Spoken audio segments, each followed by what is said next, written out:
Now, with the governorship and state assembly elections just days away on March the 18th, how bright or dim are the prospects for the new Nigeria People's Party, or NNPP, in Kaduna State?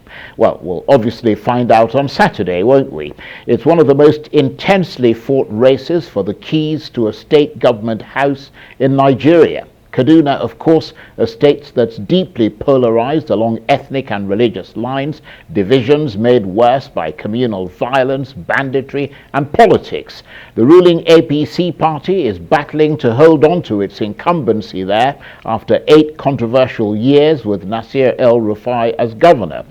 And there's also the PDP and the Labour Party, who are in the trenches, putting up fierce combat. So in the face of all this, what hope is there for Suleiman Hunkuyi, the NNPP governorship candidate in Kaduna State? Well, for more, I'm joined now on the line from Kaduna by Suleiman Hunkuyi, the governorship candidate for the new Nigeria People's Party in Kaduna State. Thank you very much indeed, Mr. Hunkuyi, for joining us, and thank you for your patience.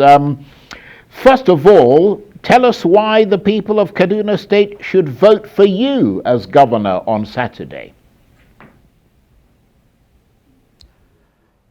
Well, thank you very much, particularly to our viewers around the country and, of course, within Kaduna State itself. Reasons why we do believe, first of all, I cannot be voted in without voting out the government which is entrenched with the people in our state for so many reasons that the people will want to do away with the government.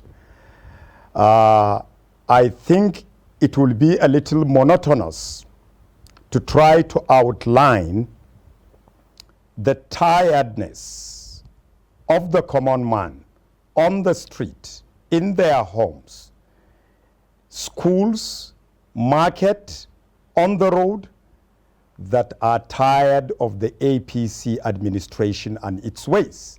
That tells you, for those big reasons, without counting in issues bordering on safety and security.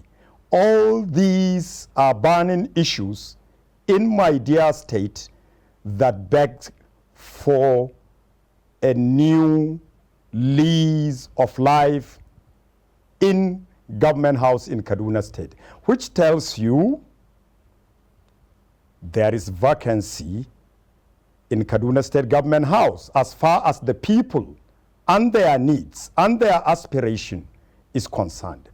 2, talking about what my chances are and the chances of my party along the line, talk of fear, talk of familiarity, talk of confidence, of knowing among the brands that are on the ground for choice, competitive choice of people among those that are on the ballot on Saturday.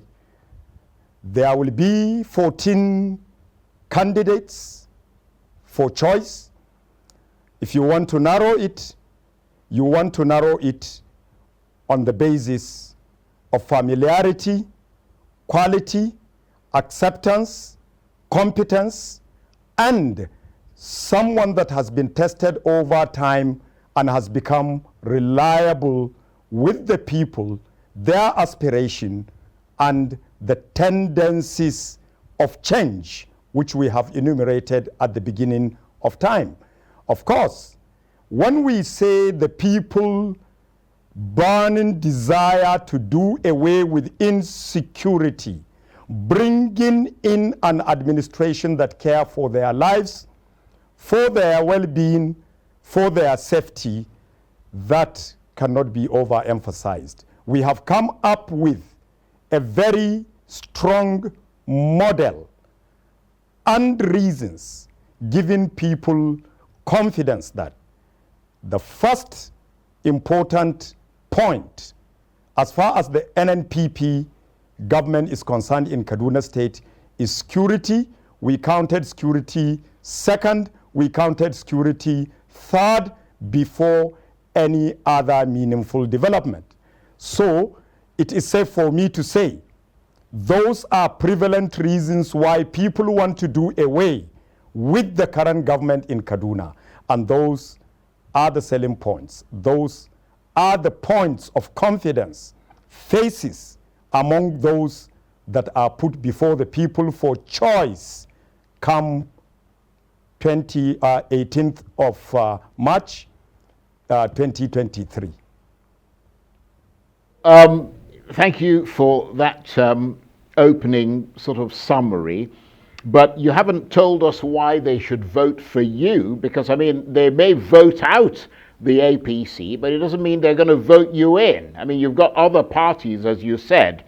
You haven't also told us what you would do differently from the current APC government to decisively tackle insecurity in Kaduna State. You've just told us that that's a problem, but you haven't given us the solution. Thank you very much. I think to tell you that insecurity, issues of safety are burning on the banner in Kaduna as a political point is to definitely tell you NNPP has gotten a plan. Our plan of action, definitely, like we said, is to channel resources into the segment of security and to recognize, unlike the APC, what we will do differently. Security is the responsibility of government. The head of government must have it on the first count as the most important aspect of governance, of which we will do differently, because today we see the government of APC and Nasir El-Rufai appointing a commissioner pretending over the most burning and important issue in the lives of our people, and that is security. I will do that differently because the Constitution rests squarely the issue of the security of lives and property of the people on the governor, which I take responsibility to carry. 3, on the plan of activity of what we intend to do, very simple. Simple in the sense that, 1, we know of fact, one of the most problematic area of insecurity in our state is the problem of number of security personnel that are anemic, that are lacking, that are so few compared to what is required on the ground. We need to lift up the number of security personnel. The second question come to light here very importantly, where the APC kept arguing that the issue of policing or police is federal in nature.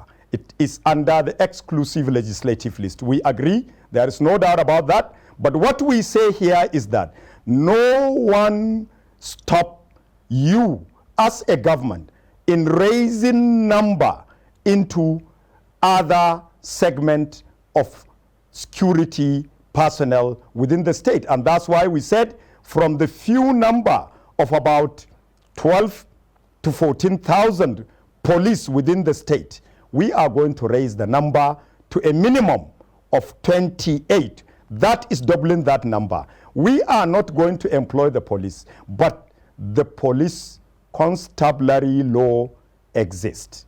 That is a window. That is a strong point. That is a medium where under the law you can lift the number of recruitment of police that are going to serve within the state under the same police, under the same law that governs security in our dear nation. Thirdly, certainly, we have to mop up, fund, and put and channel into the right model of security operation in equipment and in training and in logistics supply and support to be able to support that number of personnel that has to be employed over time within the state to boost security within the state. This is a very simple model that will serve under no other than the appointed commissioner of police within the state. We have seen models of security that has worked around the country, even outside the country. The joint task forces that have operated effectively, smoothly within the nation in so many segments of our country is one very good model that we know we can operate within our state. That is the little of what we intend to do under security, like you have said. Okay. Secondly, right. if I wish to say, under education. Right, go on. Education in my state today has become a commodity for sale. It has become a commodity sold to the highest bidder. It has become an exclusive item that is only given to the children of the privileged. What do I mean? Certainly, secondary schools today in my state pay fees. We have seen a situation where our tertiary institutions, I'm talking of the state university, the state polytechnic, the colleges of nursing, the health technology, and all segments of tertiary education has been put away beyond the reach and affordability of the common man. This requires a review, a reverse in a lot of segments. Right. Well, can I interrupt you? I 3, apologize, Mr. Hunkuyi, for jumping in there, but it's interesting that you say that you would reverse the increase in school fees in tertiary institutions, but then I've also read that you've expressed deep concern about the debt profile of Kaduna State. And I mean, isn't that a contradiction? Because I'm wondering how you're going to fund education in a state that is, I mean, is hugely in debt at the moment, and I can't see you doing it any other way but taking on more debt. Sorry, I think you are very, very wrong. You are talking to a veteran. You are talking to somebody who has passed through time in government. You are talking to somebody who has garnered enough laudable, reasonable experience in financing. Certainly, definitely, we have said, we have echoed, we are echoing that the debt burden put on Kaduna State today is excruciating. But there are debt that you may not necessarily have to pay at the tempo of time where it has been contracted. You can reschedule debt. You can shift debts. That we have to do for other essential segments of running governance in our state. Education, like we have said, certainly is one very essential, necessary social responsibility of government. If certainly we are going to cut the budget from other segments by running a supplementary budget when we come in, certainly, definitely, we must have to do that. Okay. We have to consider the flow of revenue and consider the items of expenditure that are of priority that we are going to shift that in those segments. Okay, well, let me come in there very quickly because we're running out of time, and I would like you to tell us what your plans are for the economy in Kaduna State. How would you create jobs, improve the economic outlook in the state, and reignite investment? Briefly. Thank you very much. Again, we are going back to the devastation, reasons behind the poor segment of the private segment of the economy, which is the most important. We are talking of small trade. We are talking of small industries. We are talking of commerce in huge bout of number.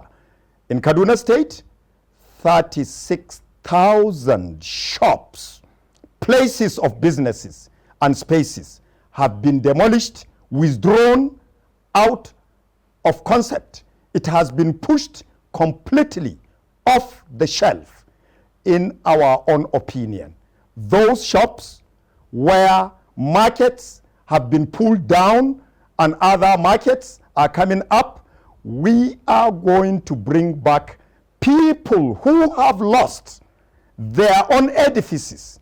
What is important is that businesses should run. When businesses run in those numbers, growing them down, growing them up, and moving them to scale, certainly taxes will flow and revenue will flow.